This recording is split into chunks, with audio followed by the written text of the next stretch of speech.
तो सबसे पहले जो 5 साथी बोलना चाहते हैं आप नौजवान हैं हमारी बहुत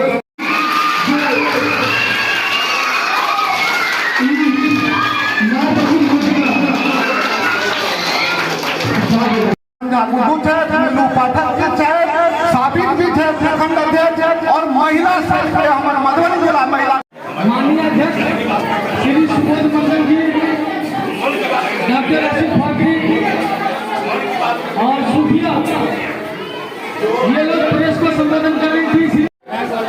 तारिक साहब, पूर्व अध्यक्ष राजकुमार मिश्रा जी, आभा पांडे जी, मीनू पाठक जी, हमारे देखिए आज ऐसे नेता जननायक राहुल गांधी का जन्मदिन जा रहे हैं, तो करोड़ों लोग उन पर आस लगाए बैठे हैं और लंबी उम्र की कामना कर रहे हैं। बहुत जगह हम लोग गए, अभी मदरसा में गए थे, बहुत मंदिर में गए थे, सब जगह लोग लंबी आयु की कामना कर रहे हैं कि राहुल गांधी अपने जीवन के लिए नहीं, पूरे भारत वर्ष के लोगों के लिए ज़िंदगी जीना चाहते हैं।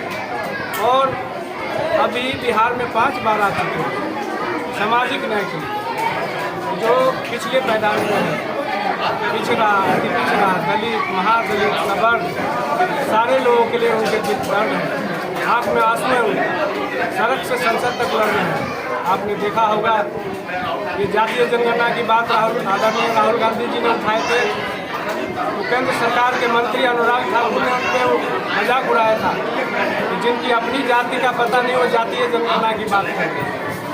मैं मोदी जी से कहना चाहता हूँ, मोदी जी आपने कैबिनेट में फैसला लिया कि जातीय जनगणना होगी, तो आपके मंत्री के ऊपर कार्रवाई होना चाहिए, आपने कार्रवाई क्यों नहीं की? राहुल गांधी ने बोला था कि जातीय जनगणना इसी संसद में होगा और आपने मांग जातीय जनगणना की बात की, तो आपने कम से कम माफ़ी मांग ले, उनको इस्तीफा देना चाहिए। दूसरा मैं कहना चाह रहा हूँ कि जितने भी पूरे भारत के लोग 11 वर्ष से मोदी जी को देख लिए, कितने बड़े बड़े करोड़ों रुपए का पोस्टर लगाए कि 100 दिन में काला धन लाऊंगा, तो आया क्या? 2 करोड़ रोजगार दूंगा, हुआ क्या? चलिए वो देश की बात है, मैं प्रदेश की बात करना चाहता हूँ। मुख्यमंत्री जी 20 साल से बैठे हुए हैं, तो बात करते हैं सुशासन की कि पहले घर से कोई नहीं निकलता था, आज सुशासन सरकार में घर में घुस कर गोली मारा जाता, आपने देखा होगा, मीडिया के माध्यम से सब लोगों को पता है।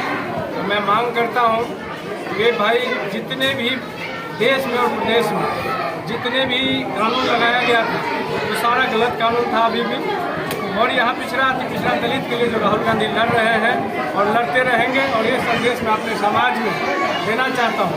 मैं अति पिछड़ा जाति से आता हूँ, राहुल गांधी का दूत हूँ यहाँ पे, और आपने बहुत सारे महिलाओं को सुना, तो राहुल गांधी इनके लिए सड़क से संसद तक लड़ रहे हैं। और इस बार बिहार में चुनाव है और पूरा लोग मन बना लिया है कि महागठबंधन की सरकार बनेगी और राम राज्य की स्थापना होगी।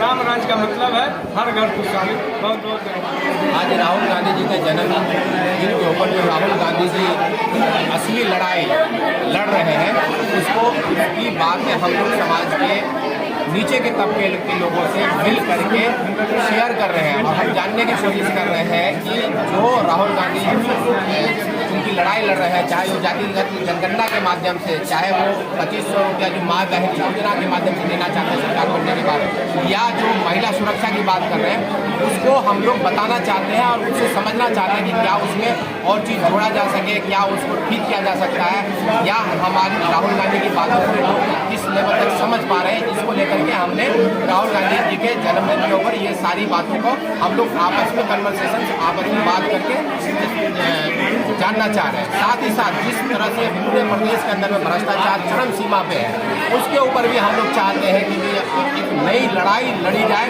और जो कहीं न कहीं हर एक प्रोग्राम में जो महिलाओं के कुछ कार्यक्रम होता है या प्रदेश का कोई कार्यक्रम है, उसमें भ्रष्टाचार नए सिरे से उस कार्यक्रम को खराब करता है, उस प्रोग्राम को किस तरह से रोका जाए, किस तरह भ्रष्टाचार को खत्म किया जाए, उसके लिए भी हम लोग आपस में चर्चा कर रहे हैं। जातीय जनगणना लोग समझ नहीं पा रहे, किस स्तर पे होगा, जैसे कि एक संख्या को गिनना या आर्थिक स्थिति को गिनना। जातीय जनगणना राहुल गांधी का कहना है तेलंगाना का मॉडल, वो मॉडल पे क्यों जोर देते हैं? क्योंकि वहाँ सबकी जनसंख्या के अलावा उन्होंने चाहे फॉरवर्ड हो या बैकवर्ड हो या दलित, उनकी आय भी चेक कर रहे हैं। और अगर फॉरवर्ड में किसी की आय बहुत कम है, वो दलित से नीचे, तो उनको भी तो सुविधा चाहिए ना, तो उसके भी ध्यान रख करके काम करना है।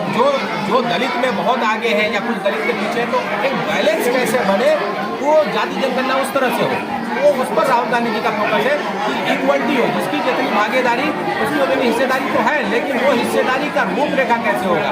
क्या प्राइवेट सेक्टर में भी हिस्सेदारी होगी, या प्राइवेट सेक्टर में अगर कोई एक जाति में कोई एक आदमी बहुत आगे आ गया, दूसरा छूट गया, तो उसको बैलेंस कैसे करेंगे? कोई फॉरवर्ड में है, कोई बहुत पीछे छूटा हुआ है, उसको कैसे ऊपर लेके आएंगे? ये है माई बहन योजना दिया जाएगा, इसका कितना प्रभाव पड़ेगा बिहार विधानसभा चुनाव पर? देखिए, पहले मैं आप लोगों का वेलकम करती हूँ कि आज के दिन पे, आज खुशी के मौके पे आप लोग यहाँ पे मीडिया भाई आए हैं, बहनें आई हैं, तो उस चीज़ के लिए मैं आप लोगों का शुक्रिया अदा करती हूँ। और सबसे बड़ी खुशकिस्मती की बात यह है जो आप लोगों ने यहाँ पे एक योजना की बात की है। आप देख सकते हैं कि जहाँ जहाँ पे हमारे कांग्रेस की सरकार है, ऑलरेडी ये स्कीमें लागू हो चुकी हैं।